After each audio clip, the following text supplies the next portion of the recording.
तो स्टूडेंट्स अस्सलाम वालेकुम। तो स्टूडेंट्स ये रही हमारी एक्सरसाइज नंबर 5.1। ये हमारा क्वेश्चन नंबर 11 है, जिसमें हमने फाइंड आउट करना है डिफरेंट इंटीग्रेशंस को, लाइन इंटेग्रल्स को। ठीक है, काफ़ी इजी होने वाला है ये। हम सबसे पहले क्या करेंगे, इनके डेरिवेटिव्स निकाल लेंगे, dx और dy।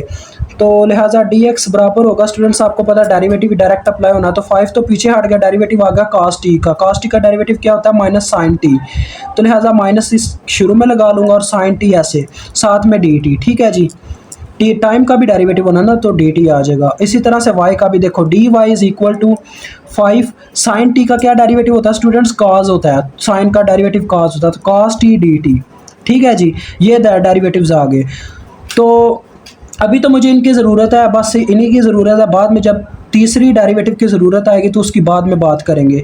अभी हमें, चलो मैं आपको बता ही देता हूँ, ds की भी ज़रूरत होती है, जो स्टूडेंट्स बराबर होता है under root of dx square plus dy square. ये इसका फार्मूला होता है ds का। ठीक है, तो आप इसको यहाँ से निकाल सकते हो, काफ़ी इजी होगा, देखिएगा बस। अभी हम सबसे पहली ए जूस सॉल्व करते हैं। ए जूस में वो कहता है कि आप फाइंड आउट करो students integration of g of x of y according to dx। हमने इसको dx के लिहाज से फाइंड आउट करना है, तो काफ़ी इजी है। देखो मैं g of x of y put करता हूँ। अब स्टूडेंट्स लिमिट्स टाइम के लिहाज से, ऐसी वजह से हम टाइम से रिप्लेस कर देते हैं, मतलब t से रिप्लेस कर देते हैं। देखो 2 जो है वो एक कांस्टेंट है, 2 को मैं बाहर ले जाऊंगा, अंदर आ जाएगा x ऑफ y। x और y की जगह मैं ये वैल्यूज पुट कर दूंगा, तो ये आ जाएगा 5 cos t और साथ में 5 sin t। ठीक है, और उसके बाद जो इनके साथ d ऑफ x है उसकी जगह हम ये पुट कर देंगे जो हमने फाइंड आउट किया, -5 sin t dt। ठीक है जी, तो लिहाजा ये हमारे पास क्या आ जाएगा, देखो 5 5 बार 25, 25 5 बार 125, 125 बाहर जाके 2 से ज़रब हुआ तो 250 बन गया, और साथ में ये माइनस भी बाहर चला गया, तो अंदर रह गया जी हमारे पास। देखें अब लिमिट्स किसकी आ जाएंगी, टाइम की, क्योंकि टाइम हमने पुट कर दिया टी के लिहाज से सारी ओवरऑल है इंटीग्रेशन। तो 0 से π/4 तक लिमिट्स होंगी, 0 से π/4। अब देखो ये क्या बन जाएगा, साइन स्क्वायर टी साथ में cos t dt। तो देखें स्टूडेंट्स यहाँ पे क्या है जी, साइन का डेरिवेटिव उसके साथ मौजूदा साइन का डेरिवेटिव cos होता है, तो लिहाजा इसके ऊपर पावर रूल लग जाएगा। ठीक है, तो हमारे पास आ जाएगा, देखो -250 बाहर है, पावर रूल के मुताबिक इसकी पावर में ऐड अप किया जाएगा और उसी पावर से डिवाइड किया जाएगा, यानी कि बन जाएगा साइन क्यूब टी, और पावर इसकी 3 है तो 3 से ही डिवाइड किया जाएगा, जिसको मैं स्टार्ट में लिख लेता हूँ, और साथ में लिमिट्स रह जाएंगे 0 से π/4 तक। ठीक है, आप लिमिट्स पुट करते हैं, तो हमारे पास स्टूडेंट्स आ जाएगा -250/3 into upper limit minus lower limit, formula होता है इसका, तो साइन π/4 की power cube minus lower limit आप पुट करेंगे साइन 0 होल की पावर क्यूब, तो ये आ गया। इसको ओवरऑल सॉल्व कर लेते हैं, क्या बनता है जी, साइन π/4 मतलब के π/4 होता है 1/√2 आता है ये। वैसे मैं ओवरऑल इसको सॉल्व करके देखता हूँ, साइन π/4, तो स्टूडेंट्स ये आ जाएगा जी हमारे पास,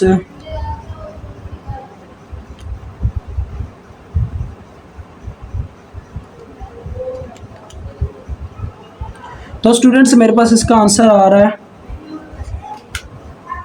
तो स्टूडेंट्स इसका आंसर मेरे पास आ रहा है -29.46 -29.46। ठीक है जी, इशारिये में आ रहा है मेरे पास, तो आप जैसे मर्ज़ी निकाल लीजिएगा। अब मैं निकालता हूँ इसकी बी जूस को, बी जूस को सॉल्व करेंगे। अब हम इसकी बी जूस है स्टूडेंट्स हमारे पास g of x of y according to dy। अब dy के लिहाज से, तो इसको हम क्या करेंगे जी, रिप्लेसमेंट कर लेंगे वैसे ही जैसे पहले की। तो g of x of y आएगा 2 into x of y, x of y की जगह क्या, x और y की जगह आ जाएगा अपना ये वाली वैल्यूज़ 5 और 5 ये। ठीक है, तो देखो स्टूडेंट्स होना क्या है, हमारे पास आ जाएगा टाइम की ही लिमिट्स आ जाएंगे 0 से π/4। ठीक है, और g into x of y है 2xy के बराबर, 2 पहली बार चला गया, और x और y की जगह हम पुट कर देंगे 5 cos t और y की वैल्यू जो कि 5 sin t है, और साथ में अपना dy किसके इक्वल हमारा आया था 5 cos t, साथ में आ जाएगा अपना dt। ठीक है जी, अब आप इसको सॉल्व कर लें। तो देखो स्टूडेंट्स ये क्या आ जाएगा, 5 5 बार 125 ही बनता है, 125 2 बार 250, ठीक है। और अंदर आ गया 0 से π/4। अब आ रहा अपना cos square T, cos square T साथ में sin टी, ठीक है स्टूडेंट्स। अब जो आपको एक बात बतानी है कि cos, यहाँ पे cos की पावर है तो cos का डेरिवेटिव उसके साथ मौजूद होना चाहिए। cos का डेरिवेटिव होता है माइनस साइन टी, यहाँ पे जबकि प्लस साइन टी है, लिहाजा मैं माइनस से मल्टीप्लाई और माइनस से डिवाइड भी, मतलब माइनस माइनस कर दूंगा, माइनस माइनस प्लस होता है ना, तो लिहाजा माइनस साइन टी मैंने अंदर कर लिया और बाहर भी माइनस 250 कर लिया। ये फिर से माइनस माइनस मिलकर +1 हो जाएगा। तो अब उसका डेरिवेटिव इसके साथ मौजूद है तो हमारे पास ये आ जाएगा, देखो -250, इसकी पावर में एक प्लस हो जाएगा और उसी पावर से डिवाइड, तो cos क्यूब टी, और इसकी पावर से जो डिवाइड करना था 3 वो मैंने यहाँ पे करा लिया और साथ में लिमिट्स आ गई, ठीक है जी। तो ये आ जाएगा -250/3 इंटू, अब लिमिट्स अप्लाई करूँगा, cos π/4 होल का क्यूब माइनस cos 0 होल का क्यूब।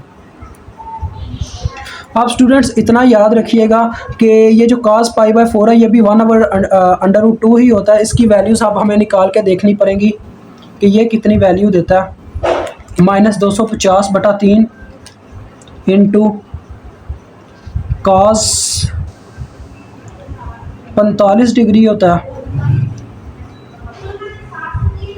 क्यूब।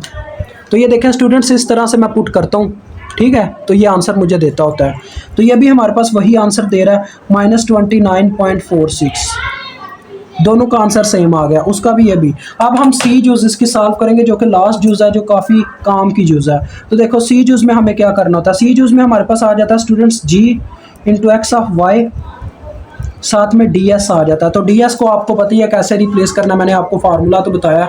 अब देखें मैं करूँगा इसके साथ क्या, ds = dx और dy की अगर मैं वैल्यू पुट करूँ तो देखो 25 sin स्क्वायर टी और ये भी 25 cos स्क्वायर टी, तो दोनों में से 25 कॉमन आ सकता है ना, तो 25 और dt का स्क्वायर होगा तो अंदर रह जाएगा sin square T plus cos square T और साथ में dt स्क्वायर भी कॉमन और √2 ऊपर ही है। तो देखो स्टूडेंट्स ये हमारे पास प्रॉपर्टी लग गई, sin square theta plus cos square theta = 1, तो ये 1 रह गया, तो अंदर सिर्फ रह गया 25 dt square whole square root. तो 25 का स्क्वायर रूट 5 होता है, तो dt का स्क्वायर dt होता है, तो 5 dt हमारे पास आ जाएगा, जिसको मैं यहाँ पे इस्तेमाल कर सकता हूँ इसकी जगह, ठीक है। तो देखो क्या होगा, ये आ जाएगा 2 हमारे पास बाहर चला गया, 2xy पुट होना ना इसकी जगह, g(x)(y) की जगह, तो अंदर x और y की जगह उनकी वैल्यूज़ पुट हो जाएंगी, 5 cos t